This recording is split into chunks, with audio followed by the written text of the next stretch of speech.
Ever feel like everyone on Instagram is a millionaire but you? Yeah, me too. Every time I open the app, there is someone flaunting their luxury vacation, their new car, their fancy dinner, and here we are just trying to make it through the week without breaking our bank account. But why do we feel this way? Why does it seem like everyone else is living their best life while we're stuck on the sidelines? Well, today we are going to explore the myth behind the money comparison trap.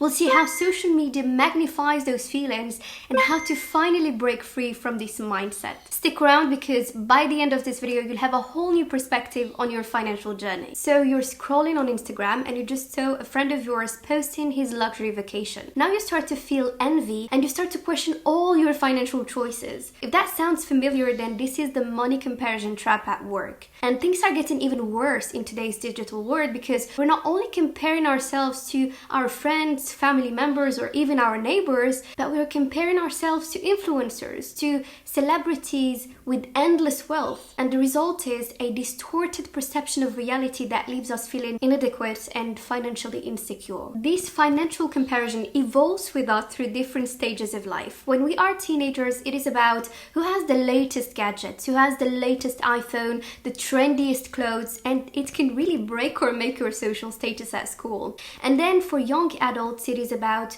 who lands the best internship, who graduates debt-free, who gets the high-paying job straight out of school, and platforms like LinkedIn can really make this competition more intense, showcasing peers who seem to have it all figured out. And as we get older, the stakes get higher. It is about who's buying their first home, who's climbing the corporate ladder, who's securing a comfortable retirement, and all these questions haunt us, especially when we compare ourselves to lifelong friends and lifelong colleagues. So let's take a quick trip around the world and see how each culture perceives and values wealth. Imagine a society where simplicity and modesty are the norms. A country like Japan, for example, there's a concept called katachi that discourages the overt displays of wealth, reducing the pressure to compare financial status. Now, picture countries like Sweden, Norway, and Denmark. Those nations encourage equality and welfare, which helps mitigate the effects of financial comparison too. And now contrast that with a country like the US, where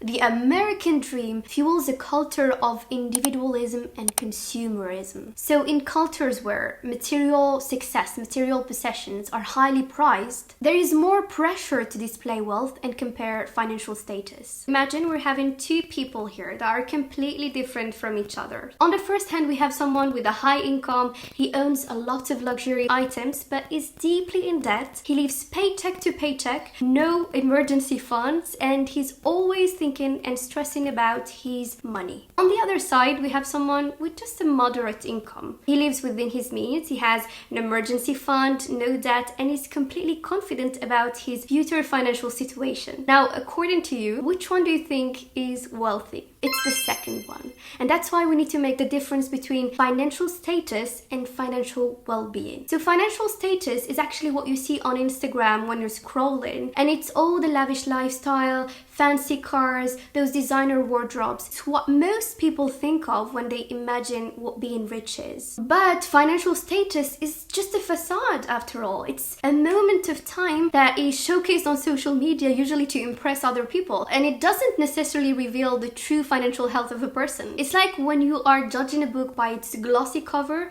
without knowing if inside the pages are blank or full of content. But your financial well-being is about your overall financial health and security. So true wealth isn't just about the numbers in your bank account or the luxury items you own, but it is more than that. It is about the financial peace of mind and also the ability to live a fulfilling life without the constant financial stress. Now that we understand the money comparison trap, let's see how social media magnifies those bad feelings. So when we're scrolling through Instagram, TikTok, Facebook, or any other social media platform, we only see beautiful and good things, but you forget that what you're seeing is a carefully curated highlight reel. And this highlight reel effect makes it seem like everyone is living a wealthy life while we are struggling with our own challenges. But if we think about it rationally, People only post their best moments. I only post my best moments. You do too. We post about our biggest success, our most luxurious experiences. So we never see the struggles, we never see the debts, we never see the everyday challenge that people are facing. But social media magnifies this by providing a constant stream of people to compare ourselves to. Often these comparisons are subconscious. And over time, these images build up and create a sense of inadequacy, impacting our self-esteem and happiness. Studies show that more social media use leads to more feelings of dissatisfaction and envy. That's why the University of Pennsylvania just found that reducing your social media use to 30 minutes a day can decrease your feeling of loneliness, anxiety, depression, and FOMO, which you probably know as the fear of missing out. Okay, so now how can we break free from this money comparison trap? How can we start to feel content about our own financial journey? And it all starts with one thing: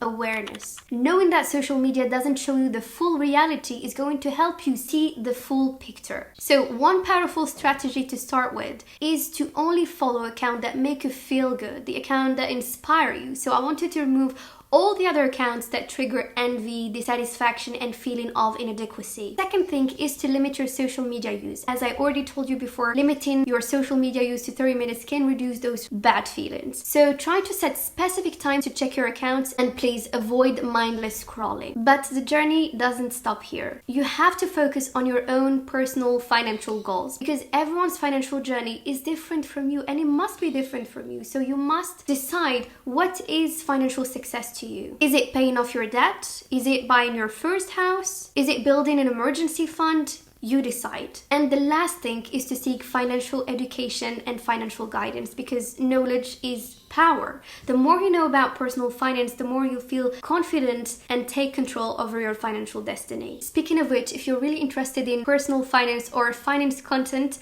there is actually a book review that I've made about the Millionaire Fast Lane that completely changed my money beliefs. You're going to find it somewhere here, and I'm sure it can be very valuable to you as well. Thank you so much for watching this video. Don't forget to subscribe and to send this video to someone who needs just a quick reminder that he's doing just fine. Thank you so much, and see you on my next video. Bye!